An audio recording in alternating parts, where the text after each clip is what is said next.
here for netbooknews.com, still at the Chiang Kai-shek Memorial Hall, in the center of Taipei pretty much.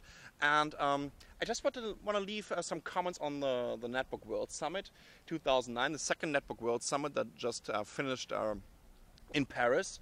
Mandriva was the host. I've been lucky to be the moderator of this, so I could ask some kind of mean questions. No, not that mean, but still, you know, could dig in to the ideas of what manufacturers might have for netbooks in 2010.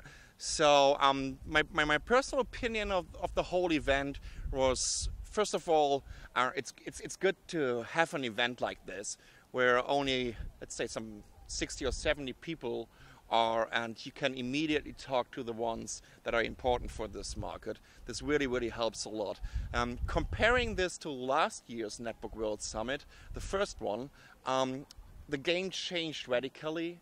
Like, netbooks are not an upcoming new product anymore. They're kind of settled on the market, and therefore we weren't talking so much about what kind of new hardware we would see on the market, but more what kind of software we're going to see for netbooks and how we're going to monetize the netbook platform in a different way. Because as you might know, hardware manufacturers are really having a problem to get a good margin out of netbooks. They're super cheap, and therefore support can even kind of kill them.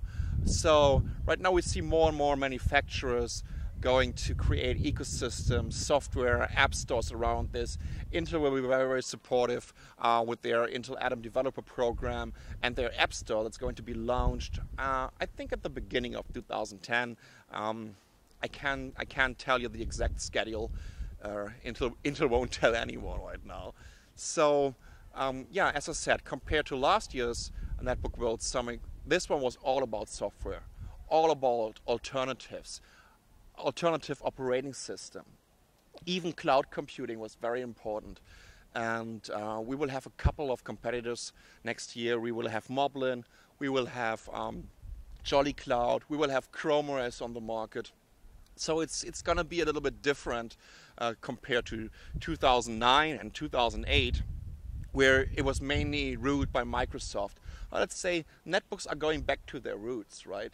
Because the first netbooks always had a pre-installed Linux on the system, or as an operating system, and in 2010 we will see this happening again. There will be huge competition between Intel, Google, Jolly Cloud, and Microsoft with Windows 7 Starter Edition for the netbook market. Another interesting thing that I definitely want to point out is a Sugar on a Stick. So sugarlabs.org is the company that was providing this great interface operating system for the One Laptop Per Child project. And Walter Bender, the CEO of Sugar Labs, was having a great keynote during the Netbook World Summit and announcing the new version of Sugar. I think the name was Blueberry. And you can even install it on a USB stick, so you can use it on your netbook on the go. And yeah, that looks quite interesting, and therefore you should definitely take a look at it. Go over to sugarlabs.org, just download the recent version, get it on your USB stick, use it on your device, and you can definitely check out how what their aim is for netbooks, for mobile computers, because it's all about education for Walter. It's all about the kids. You know, getting kids into computing, into the internet, get them connected to information, which leads to education at the end. So that was definitely very interesting.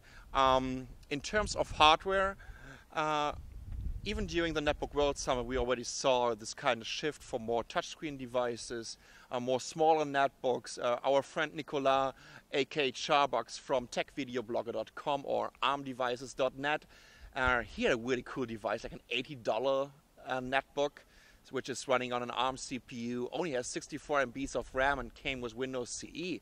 But hey, for $80 or 50 euros, you're getting something where you can surf the internet with, and that's a bargain. And this wasn't possible. This weren't possible without netbooks, right? Like 2 years ago, try to get an $80 internet device with a keyboard, with a little SSD in there. people would really making fun out of you if you were just announcing something like this. It happened right now, and the Netbooks made this possible. So yeah, events like this, like the Netbook World Summit, are very, very important to see what's going on in the market, to make predictions for the market, and to see what other companies are doing. So I'm looking forward to the next Netbook Summit. By the way, there's a Netbook Summit in the US, I think in May in San Francisco. I will let you know about all this, and there will be definitely another Netbook World Summit in Paris in December 2010. That's Sasha for netbooknews.com at the Chiang Kai-shek Memorial Hall in Taipei.